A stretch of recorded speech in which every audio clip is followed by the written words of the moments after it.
को देंगे। और आजकल ब्रेन ट्यूमर तो काफी ज्यादा बढ़ रहा है, आपको तो पता है। और हम लोग अभी तक इस नेविगेशन मशीन को यूज करके 100 सर्जरी आज तक कर चुके हैं, 100 सर्जरीज आज तक कर चुके हैं। तो ये काफी सक्सेसफुल है। और आपके सामने ऑलरेडी हम 3 पेशेंट्स पेश कर रहे हैं, तो उनके बारे में भी हम सुनेंगे उनके ही मुंह से कि उनकी एक्सपीरियंसेस को शेयर करेंगे आपसे। और हम भिवंडी में एक और चीज कर रहे हैं, इस रविवार को एक फ्री कैंप कर रहे हैं, जिसके बारे में भी हमने आपके जो रिलीज आपको दिया हुआ है उसका पूरा जानकारी हमने लिखा हुआ है उसमें। ये रोटरी क्लब जो नजराना कंपाउंड है, Rotary Club of Bhiwandi, Rotary Club of Urbania और अनुसया चैरिटेबल ट्रस्ट, ये हम लोग 3 जन और सोलारिस हॉस्पिटल, इनके थ्रू से हम लोग ये फ्री कैंप कर रहे हैं। ये 12 से लेकर 4 बजे तक ये फ्री कैंप हो रहा है। तो इट इज कम्प्लीटली फ्री, निःशुल्क है, तो कोई पैसा नहीं है।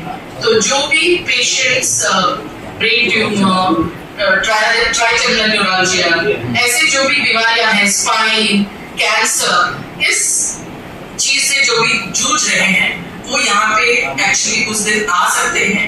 और हम लोग फ्री जांच कर रहे हैं उस दिन, तो फ्री कैंप है।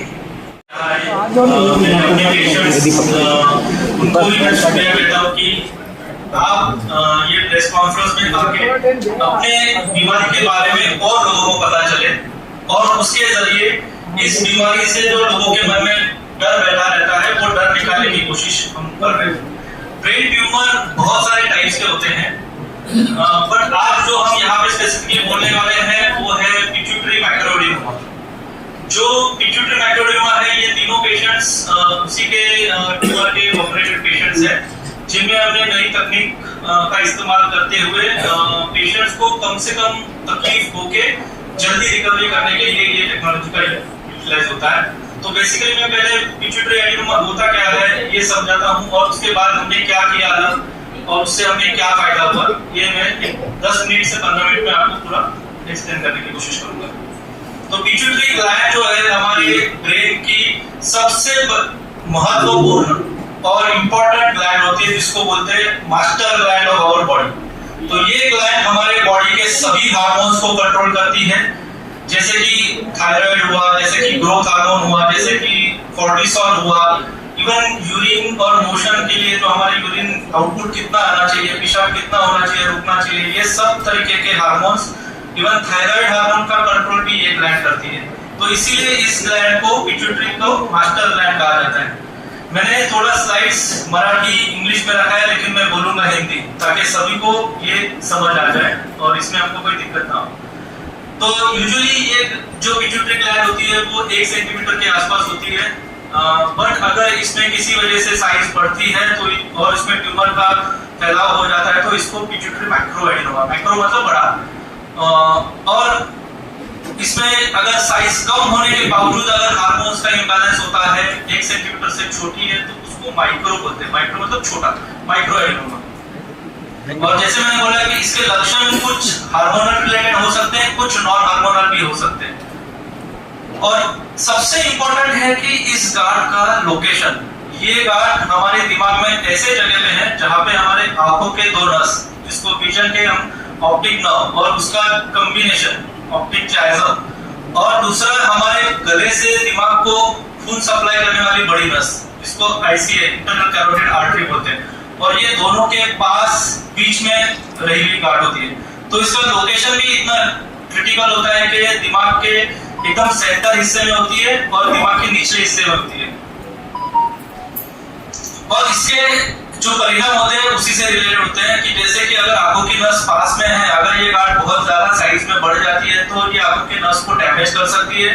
आंखों की नजर यूजुअली लैटरल विजन हम कहते हैं कि बाजू का दिखता नहीं है, सामने का दिखता है, लेकिन साइड का कुछ दिखता ही नहीं है।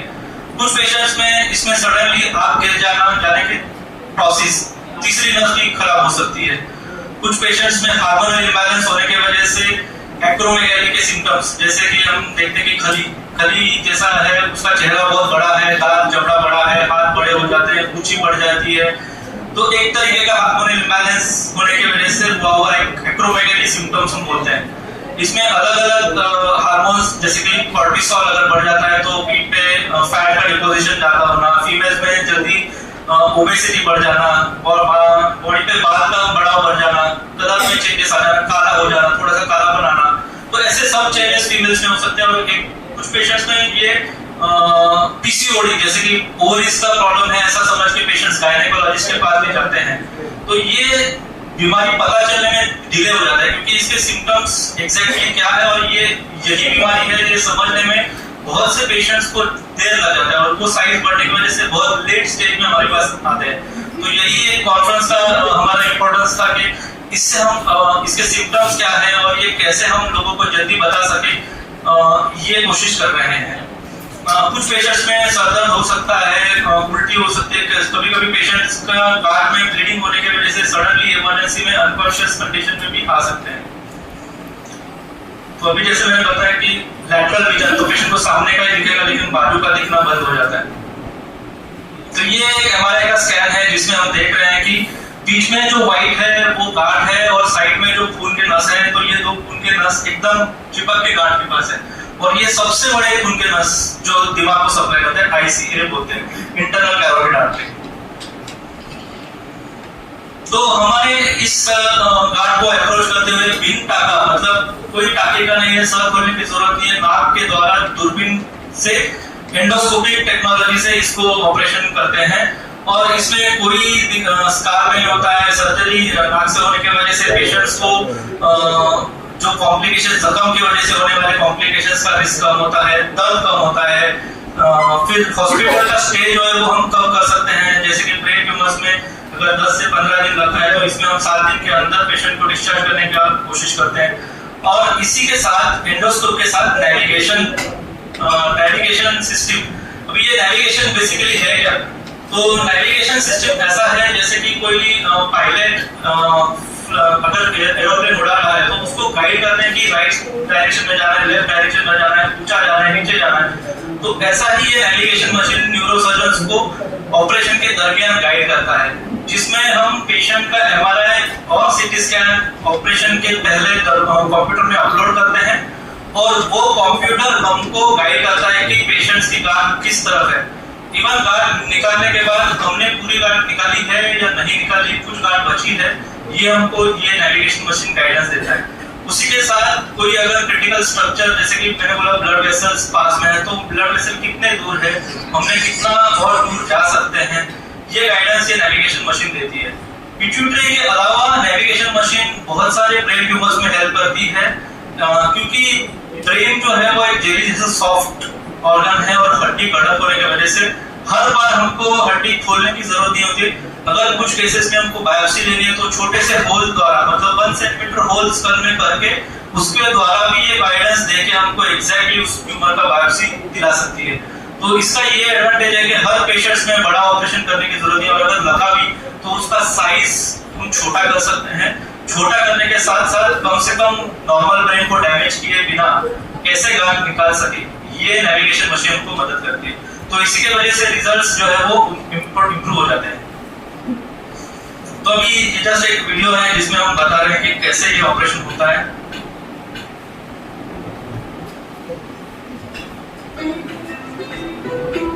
ये 36 ईयर मेरे था जिसका आंखों का नजर खराब हो रहा था और ये पेशेंट स्पेसिफिकली नांदेड़ से थाना आया था मेरे लिए और उसका हम ऑलरेडी जब आया था 80% विजन लॉस हुआ था और वो देख नहीं सकता था।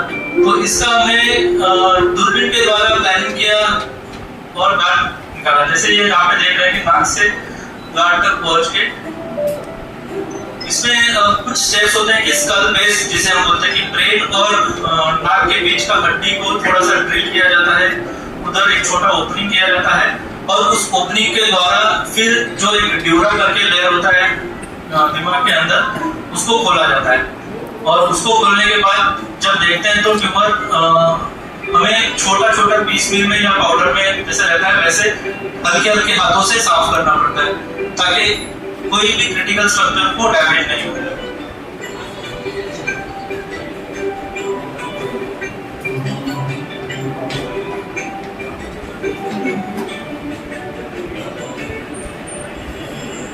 तो अभी ये नेविगेशन मशीन का इस्तेमाल होकर लैटरल मतलब जो बाजू के साइड में गांठ है वो और बची है, तो हम फिर से देखते हैं कि अरे ये गांठ बची है, फिर से हमको निकालना पड़ेगा। तो ऑपरेशन के दरमियान ही हमको एग्जैक्ट पता चलता है कि हमने कितनी गांठ निकाली है और अगर बची है तो किस कॉर्नर में बची हुई होगी।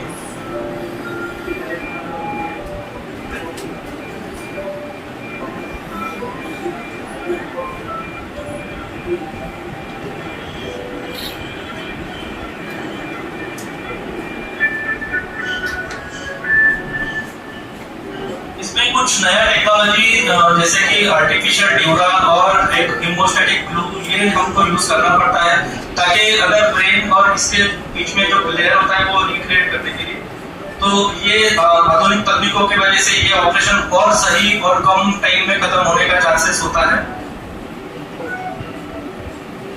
जैसे अभी आप देख सकते हैं कि गांठ निकालने के बाद कैविटी पूरी खाली दिख रही है हमको।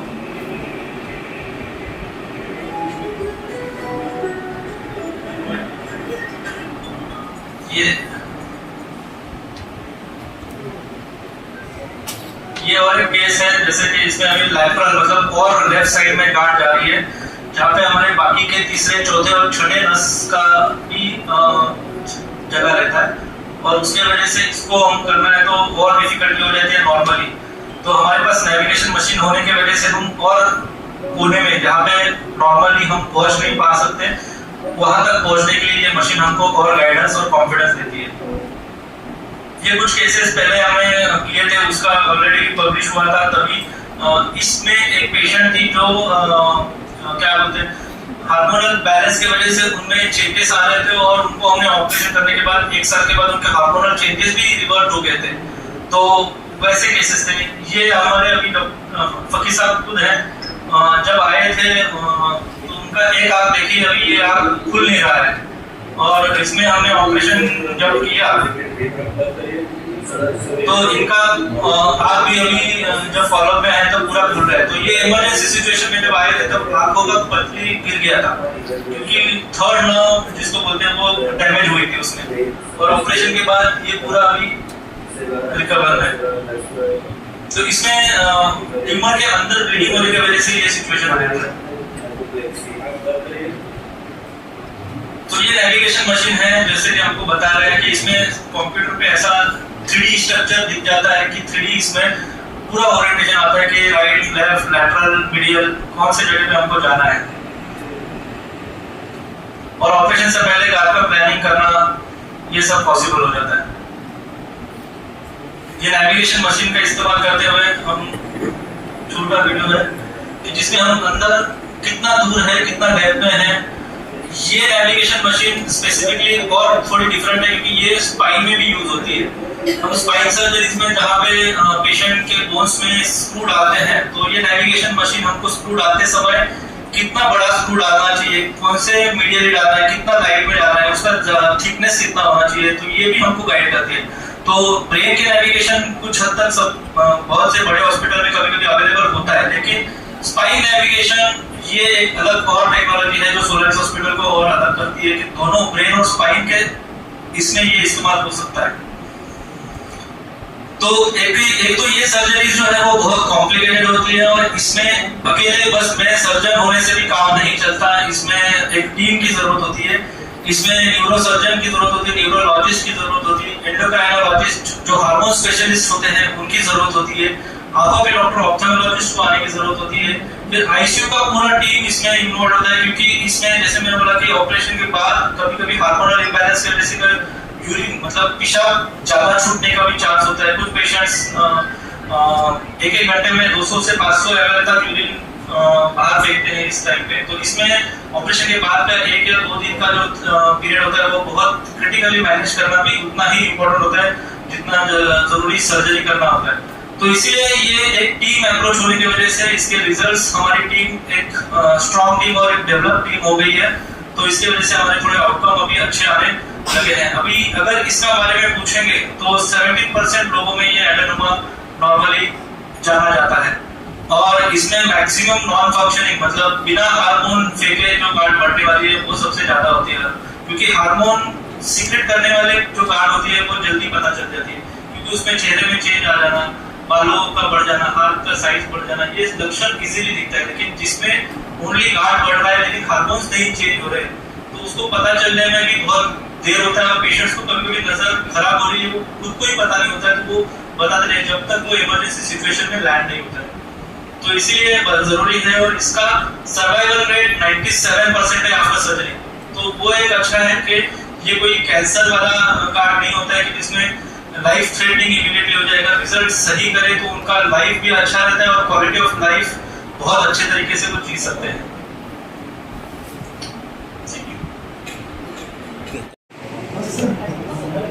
एक सेकंड।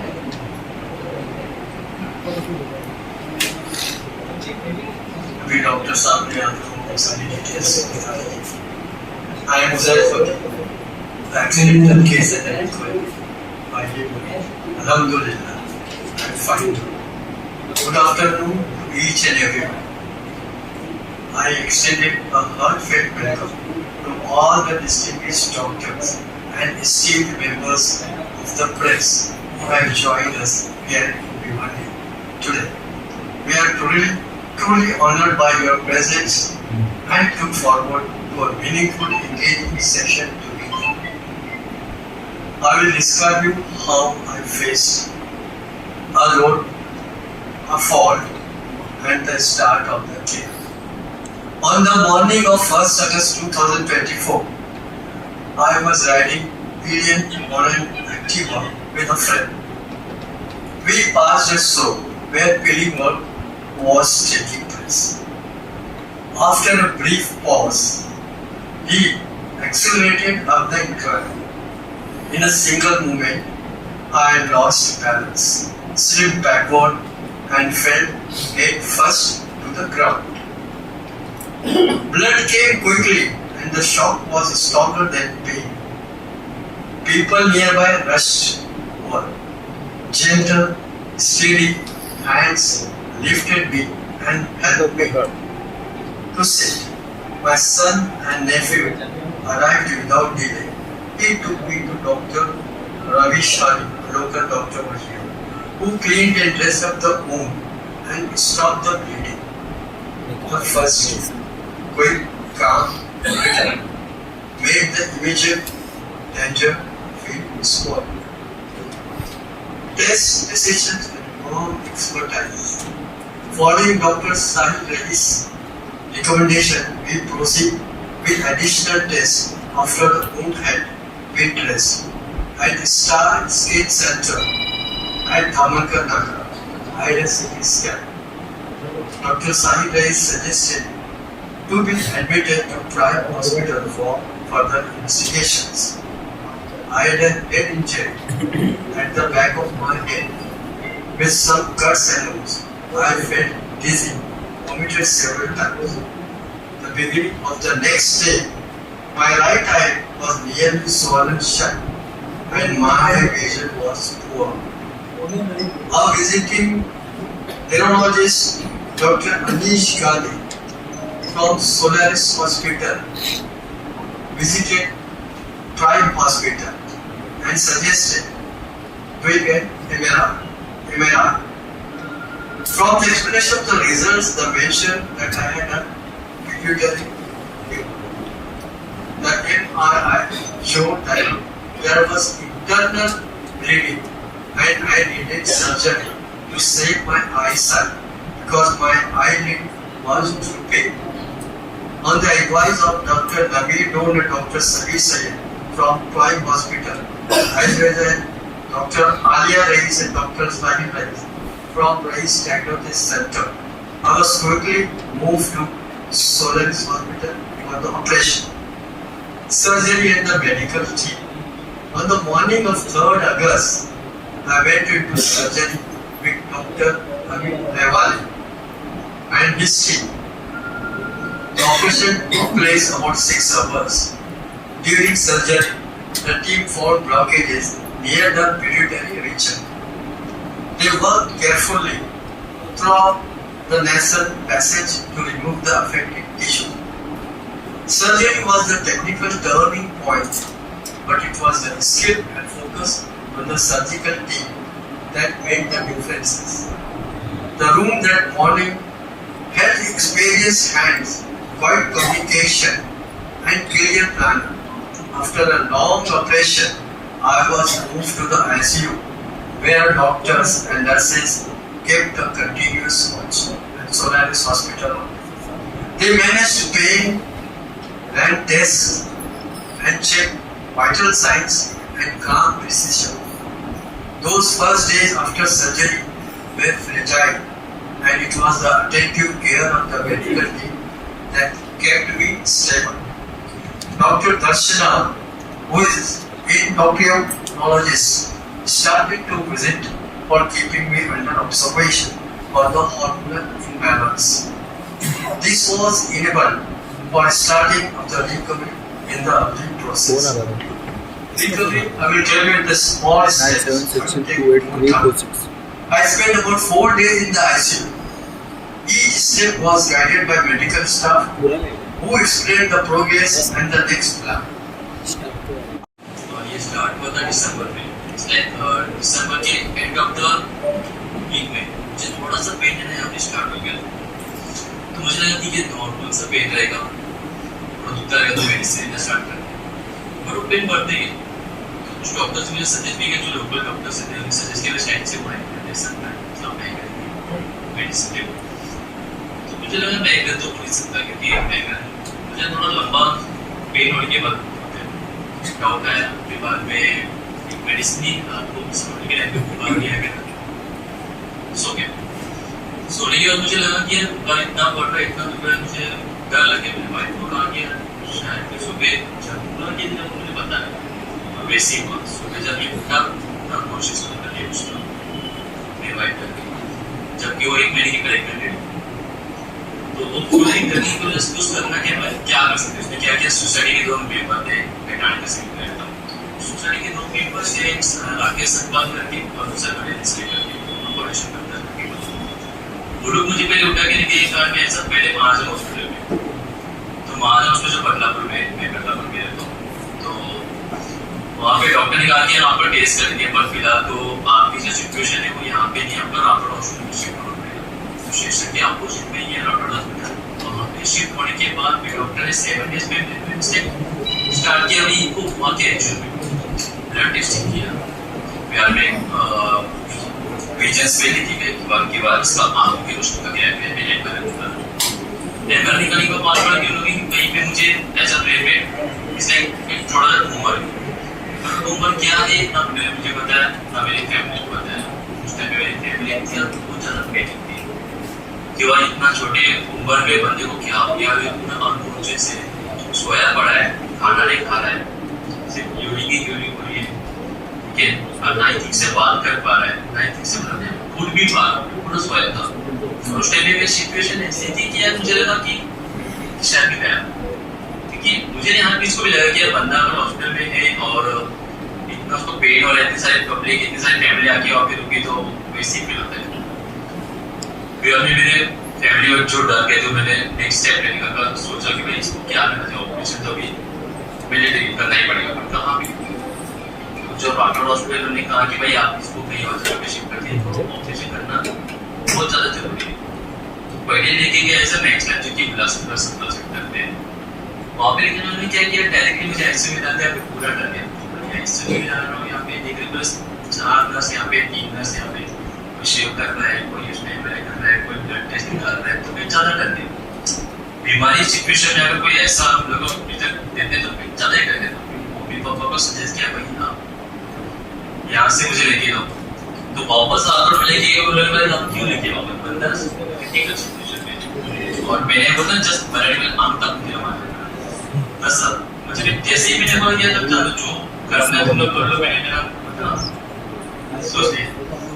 तो मुझे वहाँ से डायरेक्ट लेके गया नायर हॉस्पिटल में, क्योंकि बाइक पे, क्योंकि किसी को लग ही नहीं रहा था कि मुझे क्या हुआ है, एक्चुअली किसी को पता नहीं, क्योंकि मेरा बैकग्राउंड कभी मेडिकल और उसमें ऐसा बेटा हमें पूरे खानदान में किसी ने ऐसा सोचे कि मैंने ठीक है बंदा ठीक है थोड़ा सा है जैसे ठीक है चलो लेके गए 5:30 की सुबह के टाइम पे नायर को लेके गए।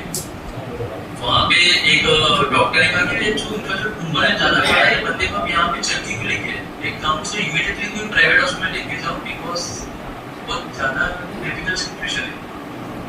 मैंने फर्स्ट टाइम सुना, बाकी के डॉक्टर से सुना नहीं। तो फिर मम्मी और भाई था मेरा, सोसाइटी के 2-3 लोग थे। एक था नीलेश उपाध्याय, दूसरा था अमेरिका रेड्डी, दोनों भाई बता। तो लोग ने देखे कि मुझे ऐसा सोलर हॉस्पिटल लेके आने के बारह या पौने 3 का टाइम था। तो मुझे अमृतसर मिले। अमृतसर ने फिर मुझे गाइड किया कि भाई एक्चुअली मैडम पूछे सर मुझे हुआ क्या है। तो सर ने मुझे कहा, ऐसा नहीं कहा कि ट्यूमर है, कहा कि भाई ये ऐसे स्टैचू समथिंग का कुछ तो प्ले था। दिखा कि मैं तो यहाँ पे छोटा सा ब्लड का कुछ है और जैसा वो निकाले, उसका टेंशन बहुत छोटा सा है, धीरे बहुत छोटा सा। तो उस टाइम में मुझे थोड़ा सा फील हुआ कि चलो भाई नॉर्मल है, हो जाएगा। एडमिट होने के कुछ दिनों के बाद जब मुझे ऑपरेशंस में मतलब ऑपरेशन थिएटर में लेके जा रहे थे सुबह, तो मेरी सारी फैमिली आ गई, मेरे सोसाइटी के लोग भी आ गए। तो मुझे लगा यार ऑपरेशन में इतने लोग क्यों आ गए, तो थोड़ा सा सिग्नल मुझे थोड़ा सा अच्छा मिला, जैसा लगे कि आने क्या ठीक है, जो होगा निकल जाएगा।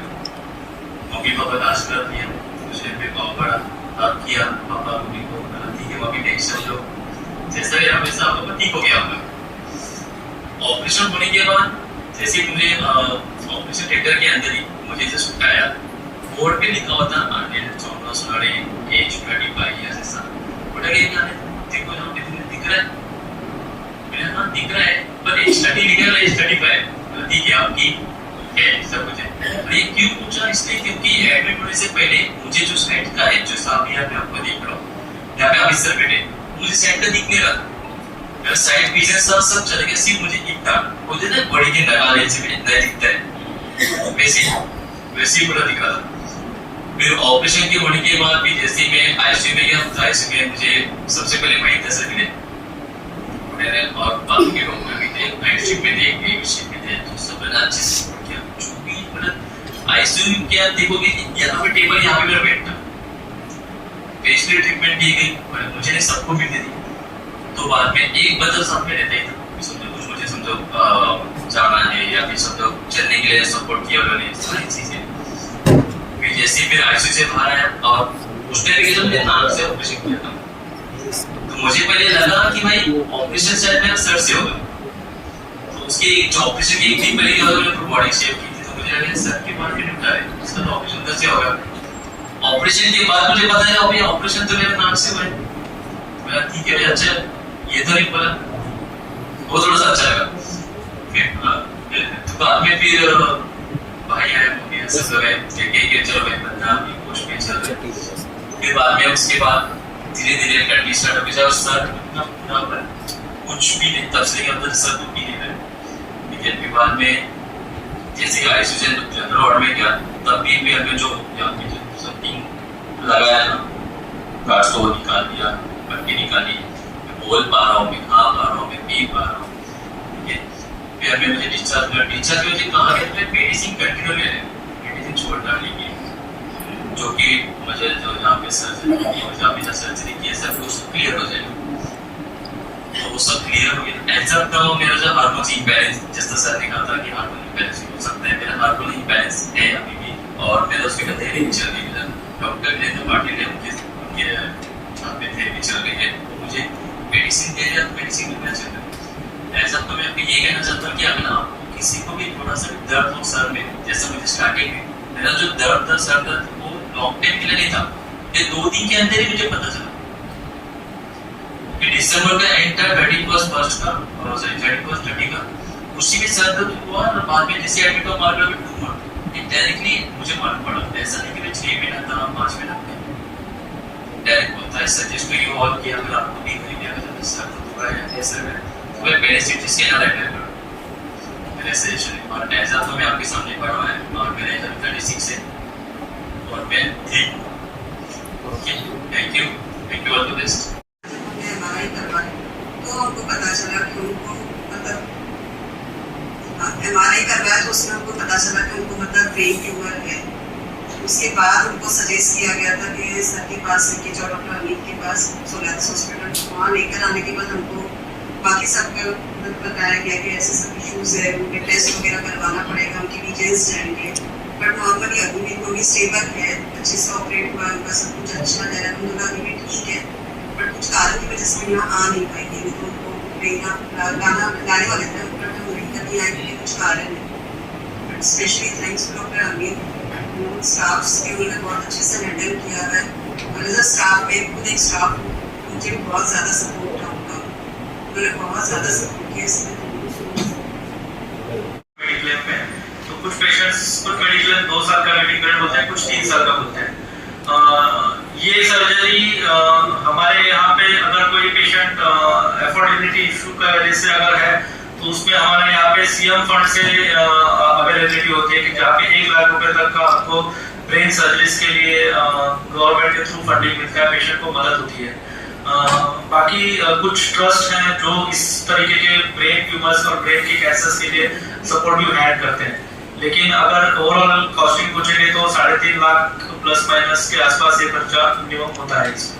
तो ये आयुष्मान भारत जो कार्ड निकला है वो कार्ड के अंदर ये इसके लिए अभी आयुष्मान भारत की फैसिलिटी नहीं है अवेलेबल, सोलरिस हॉस्पिटल में नहीं है।